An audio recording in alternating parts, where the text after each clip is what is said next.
So thank you again for being here at our Learn How to Conduct an AGA Inspection webinar. I'm going to be handing it over to Carrie Balkcom shortly, who's going to be walking you through the process and how to complete these inspections.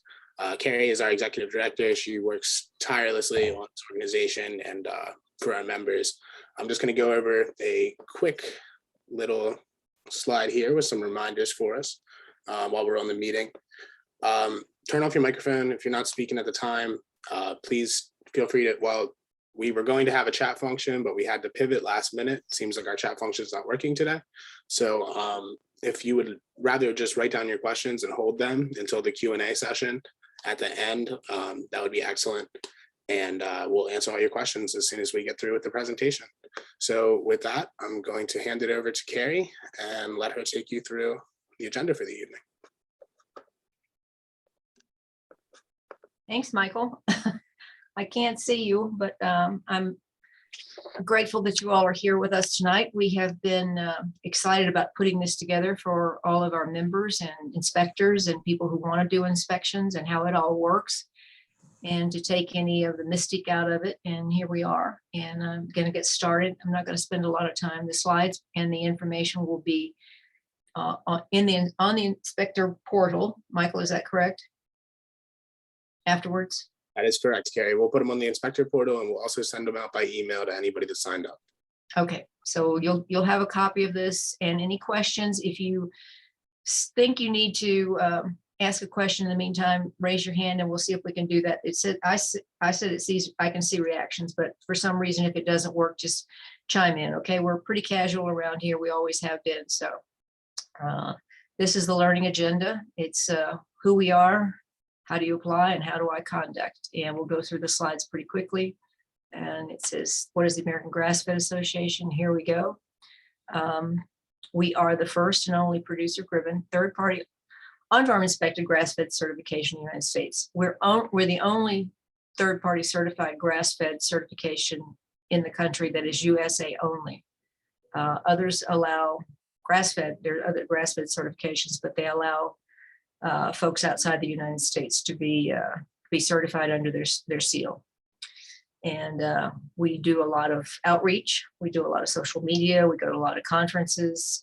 So we're not just a certification that comes in and says hello to you at your farm and then turns in the paperwork. We do a lot of advocacy work and policy work at the local, state, and federal level right now. So keeps us pretty busy. So anyway, next slide. Okay, this is how it works, and we ask for the inspectors to go on farm every 15 months to see the farm. And during COVID, we were allowing some desktop certifications, desktop inspections, because if you had already been had a relationship with the farm, because of the COVID, we decided that if you already knew the farmer and you were having a relationship with them, then we allowed desktops. But every 15 months instead of every year, because that allows you all and us to see the farms at different times of the year. And we think that's a pretty good way to do it. So, and then the other thing is that if for some reason a farm has all of a sudden gone, whoops, I need an inspection, and their certificate is getting ready to expire, then we will give them a 90-day, what we call a bridge certificate, to give them 90 days to get an inspector out to their farm, because we're here to help you succeed, not to penalize you in any way. So we understand how busy you are. We understand that things fall by the wayside, but we want to make sure that we can get you out to the farm and make sure that the farmer gets to see you and talk to you. Okay. And how do you apply to be an inspector? That's okay. We'll keep going. Become an inspector, fill out the form, and we ask for, there's several things that can, backgrounds for inspectors. You can be a veterinarian with a practice in large ruminants. We accept savory educators. We accept HMI educators. NRCS agents, extension agents, they can do it at their disposal, and then at their, if they want to, And if you have a relationship with those people and you want to do them, then submit the application. Just knowing about farming or having a farm probably is not enough. You have to have some credentials in background in some kind of animal science or animal handling. So those are the things that we ask for. And we also allow inspections for ruminants, beef, bison, goat, lamb, inspections for pastured pork, and our pastured pork standards are on the website as well. And we also have dairy inspectors. Now with dairy inspectors, because it's completely different, the way that the animals handled, is we ask you to take a webinar that is put on by IOIA, which, International Organization of Independent Auditors, and they're based in Montana.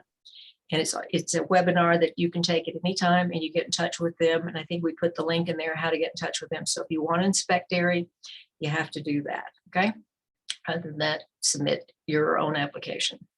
So I'll step on your toes real quick here, Carrie, as we go through the website stuff.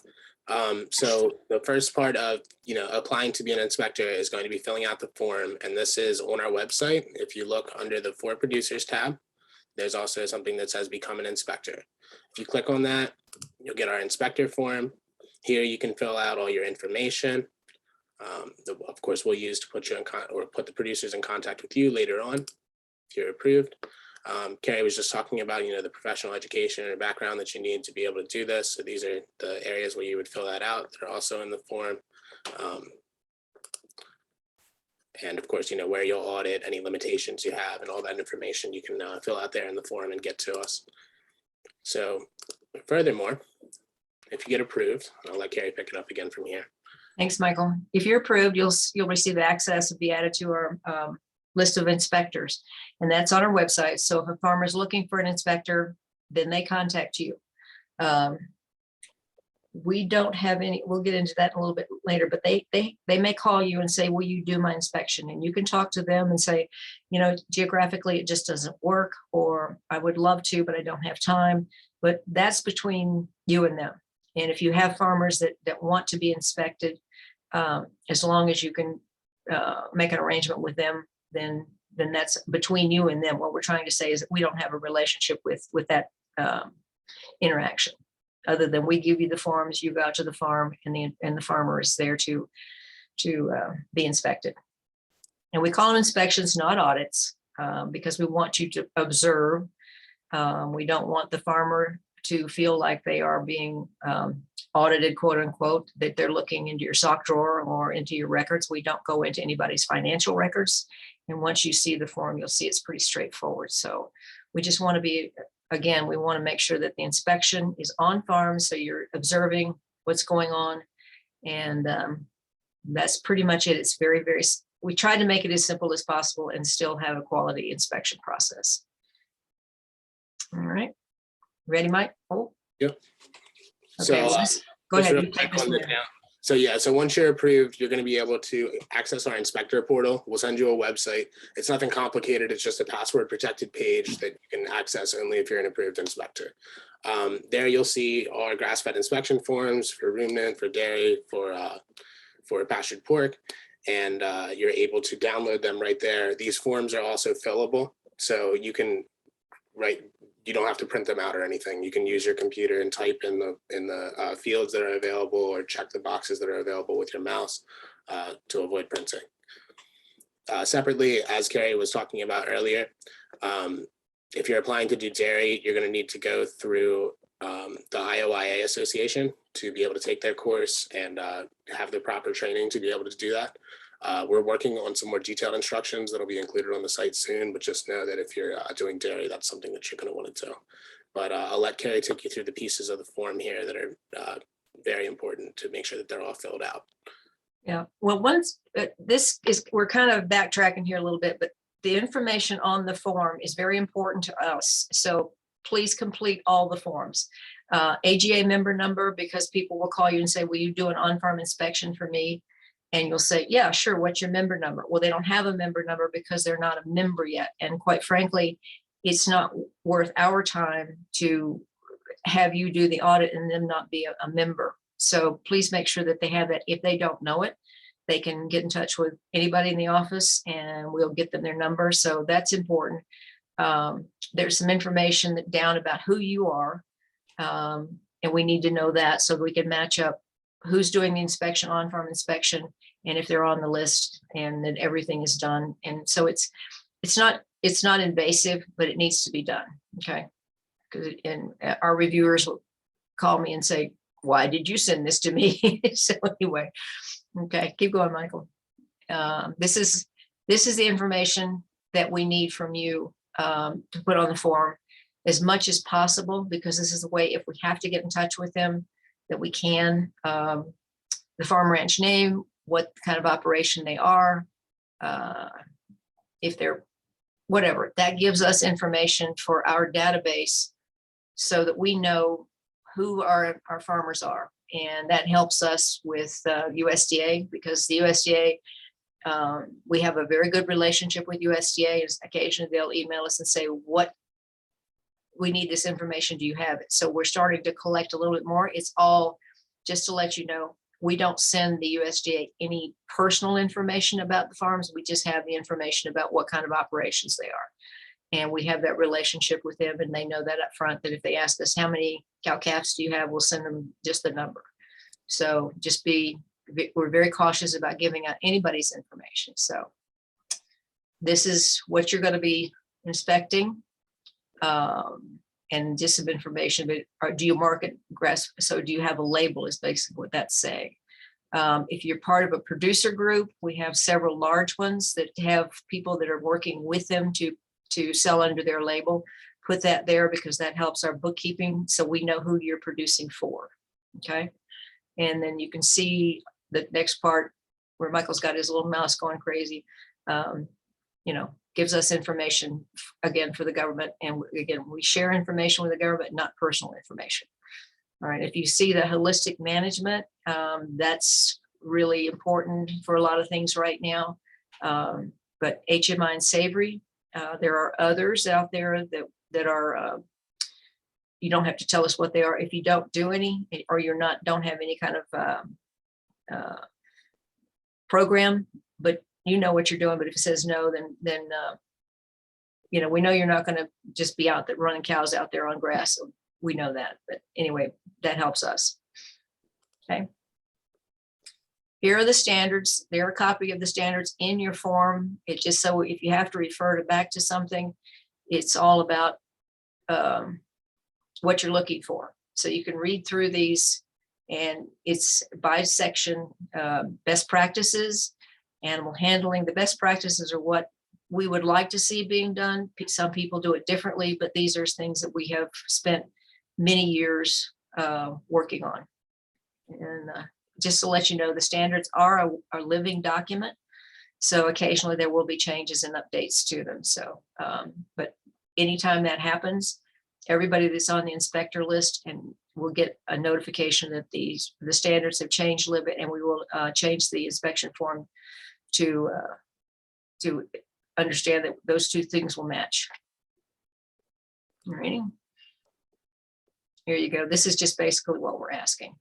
And if you see, I'll point it out here under this record keeping, and you see where where the yes and no is, you'll see a thing that says notes. If for some reason there's not something that you are able to see, make a note of it. So that way, when it goes to the reviewer can reach out to the farmer and say, do you have those things? But we don't want you to be making value judgments, but just notify us that you didn't see these things, and then we'll take it from there, because we don't want you to be in the position of making value judgments with the farmer. If that makes sense? Okay. And it follows the standards section by section all the way down the line. Okay, keep going. Forage protocols. I say this is all going to be available to you. I don't think spending a lot of time on reading through all this stuff is a good use of time. If you see, it's the one thing about pasture management, grazing, confinement, and supplementation, you've got allowances for roundup, sorting, weaning, transportation, and nighttime confinement. So if there's something in there that just doesn't quite pass the smell test with you, just make a note of it, and then we'll talk to the farmer about it. We don't want you to have to do that. Okay. Okay. And again, only thing. Now, the one caveat that I will say is that if you are an educator or you are an extension or NRCS agent and you have a relationship with the farm and you see something and you want to work with them on updating their protocols or practices, then you can reach out to them and say, you know, if it was me, I would be doing this, but we don't want you to penalize them if they're not doing that unless it falls outside the scope of what they should be doing as far as keeping confinement or that kind of thing. But building a relationship with these farms is very important for us and for the educators, because it helps them change their grazing practices, which is good for soil health, animal health, and all those things. So that's conversation, but it's not, you should be doing this or you should be doing that. It's more of a gentle nudge to say, you know, if it were me or these things are available to you type thing. Okay. Keep going. Okay. Now, if a farmer calls you and says, how much are you going to charge me? We don't know what that is. If you don't want to charge, then that's up to you. If you do want to charge, that's up to you. We don't have any idea of what people charge. We've been told some things that, you know, regular veterinarian visits, they'll tack on a little bit for filling out the paperwork. Savory and HMI, that's you may have a relationship with these farms anyway. So again, it keeps AGA completely detached from any financial dealing with. We don't hire inspectors. We don't promote one over the other. So that's one thing that we're pretty stringent about, is that if you can't inspect your own farm, you can inspect a farm that you have a relationship with, anybody in your producer group, or a farm owned by a relative or personal friend. And if you think that somebody might be a personal friend, and we just call us or email us, and we'll go over the relationship and see if that falls within the parameter or outside of the parameter. Okay. So this is how it's done. You're looking at animals and resources. So you're going to be looking at the animals in the pastures. Make sure the farm has proper documentation, including all tear tags from any supplement or mineral.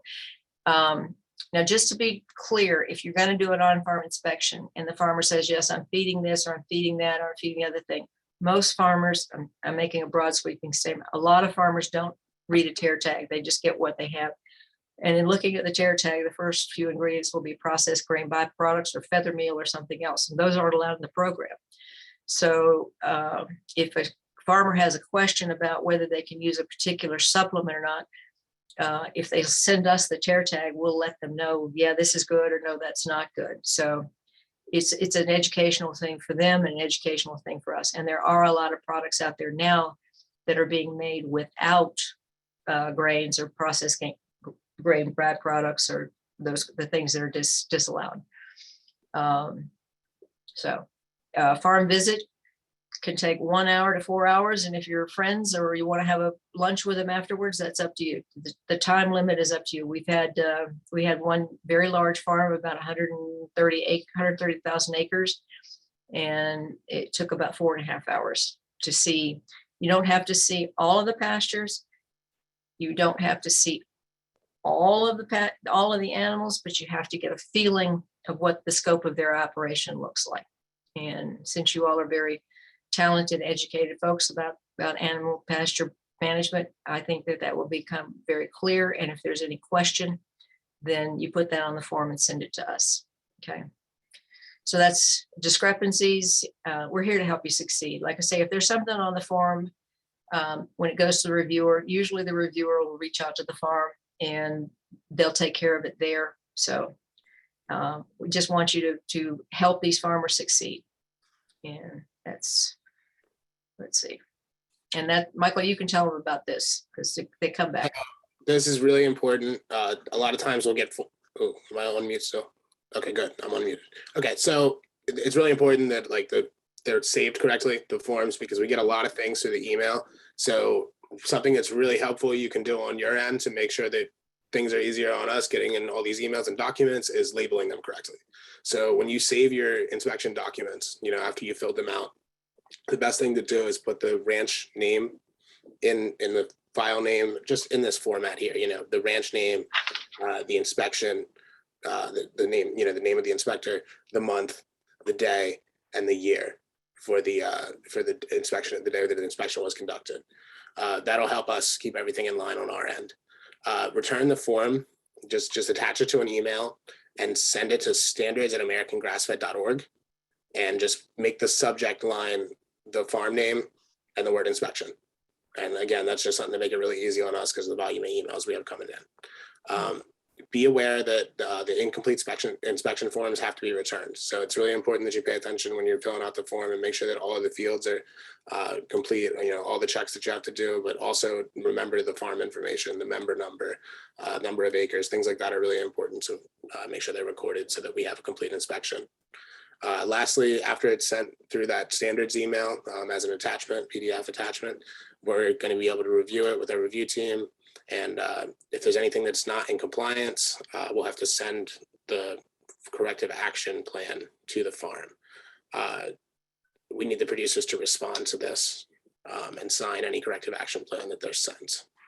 Just one quick thing, if for some reason you don't have access to email and you want to get the form to us, you can mail them. It will slow it down a little bit because in this digital age, it makes it a lot easier for us. But if you're going to do that, just quickly send us give us a phone call and say, I'm sending this by email, by snail mail. Sorry about that, but I can't get to it, or whatever. Or just let us know. And then we'll be on the lookout for it in the mail. But the other thing too, is that for some reason, it needs to be sent a couple of days later or a week or so later, just let us know.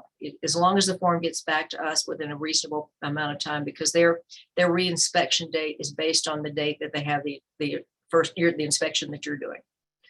Okay. I think that it's worth it while we're on here just to run through this real quick when you get to the inspector portal, or how to get to the inspector portal rather, just because this is where you'll get the documents you need to do for inspection once you're approved, and you'll get instructions on all this, but I think it's good to have a visual too. So if you go under for producers, something called inspectors portal right below become an inspector.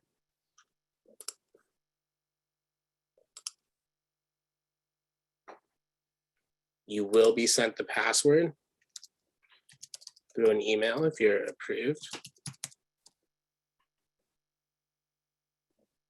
And once you get in, it looks something like this.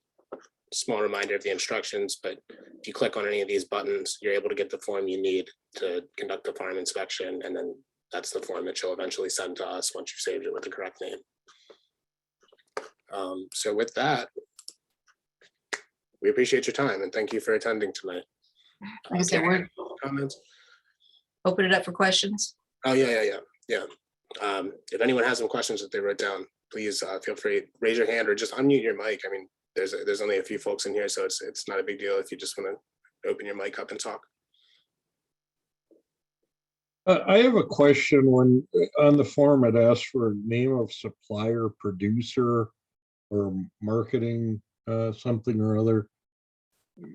Can you help me out with that one a little bit? Sure. If you're buying in cattle from another farm, from another rancher, no, that's not it. If you're buying in animals, that you're not. That's it. That he had it circled right there. Oh, did he? Okay. Yep. We'll slow down with the amount. Okay. Name of supplier, producer, marketing group. Let's just say you're raising cattle for Happy Beef brand. Then that's where you put that. And then they have a licensing agreement to use our logo. If you don't want to market under a label, but you want to supply that brand, then that's who you're going to put your name under. That's going to be, you need to fill that out. Okay. Does that make sense? Yep. Okay. Say, you don't have to be, let me say this. You don't have to be is certified to use the logo, but it gets a little convoluted here, but you have to be inspected. If you want to use the logo, you have to be inspected. If you want to be a part of the program, you have to be inspected. But if you don't have a brand and you want to sell into another program, then we have some fairly large producer groups who are always looking for producers. And Michael will tell you a little bit more about this, and we'll just have it up and running, where we can put you in touch with these producer groups to say, I've got 50 head this week, or I've got 100 head during the year, and we'll put you in touch with them. And we've had a marketplace for a long time, but we're opening it up so that folks can find you, if that makes sense. Okay. Yep, thank you. All right. Now, once you get through the inspection, and I'll give you a little bit of the rundown on that too. Once you get through the inspection, and then we get back to you and say, congratulations, you've met the standards. Here's the next step. The next step is that we sign a licensing agreement with you that says that you will adhere to our standards. And the licensing agreement is $150 one-time fee. Okay, that gives you the right. Of course, talking about the producer side of things, not that no fees to inspectors. Right. Your farms may ask you this. What does it cost? Well, the yearly fee is $200.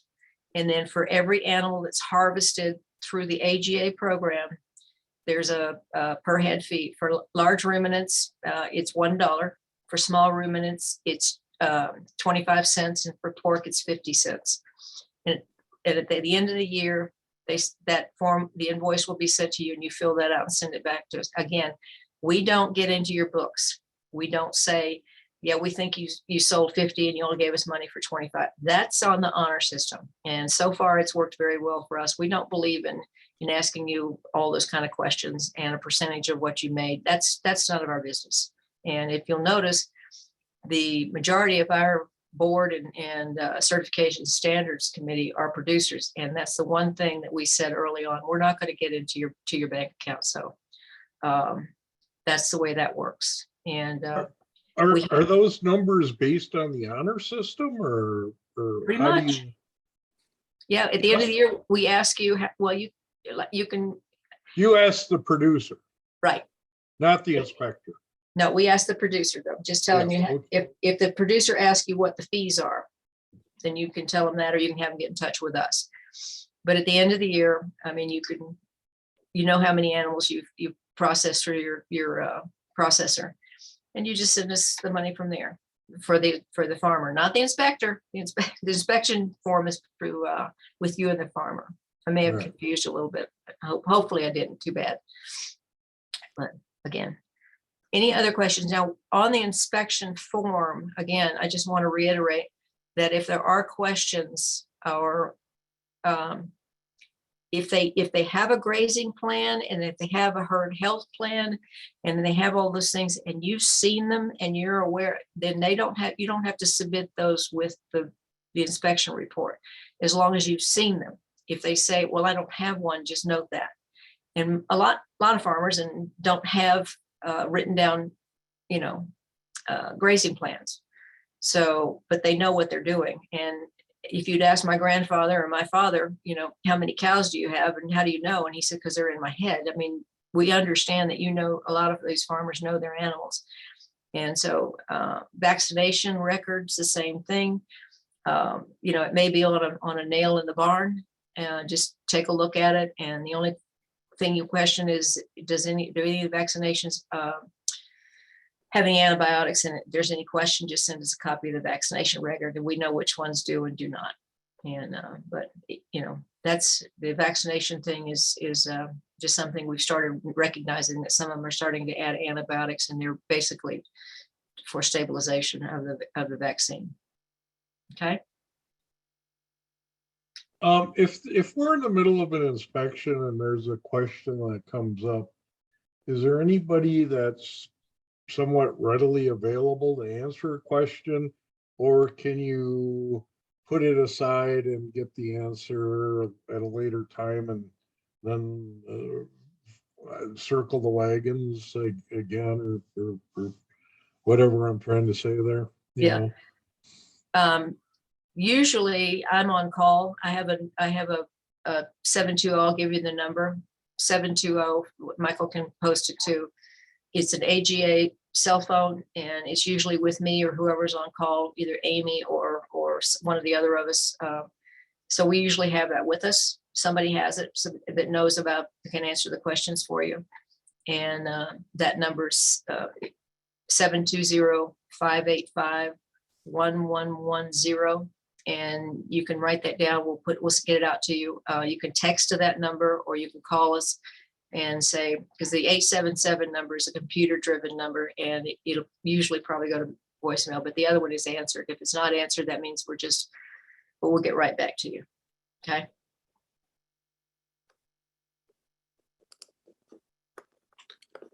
Make sense? Have I confused everybody completely tonight? Thank you. I was just reaching for my mute button. So thank you. For your what? Mute button. Oh, okay. Well, some of the names on here, I recognize you all, and I'm glad you're joining us. And I would love to see, your names on our list, because I have the most admiration and respect for folks who are educators and veterinarians and agents who really want to help these farmers succeed.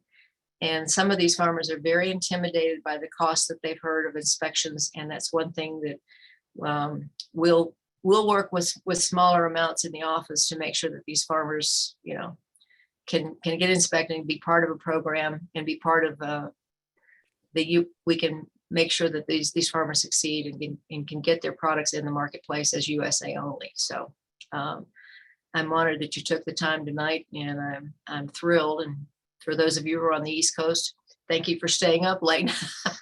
For those of us who go to bed early. So anything else while I'm here?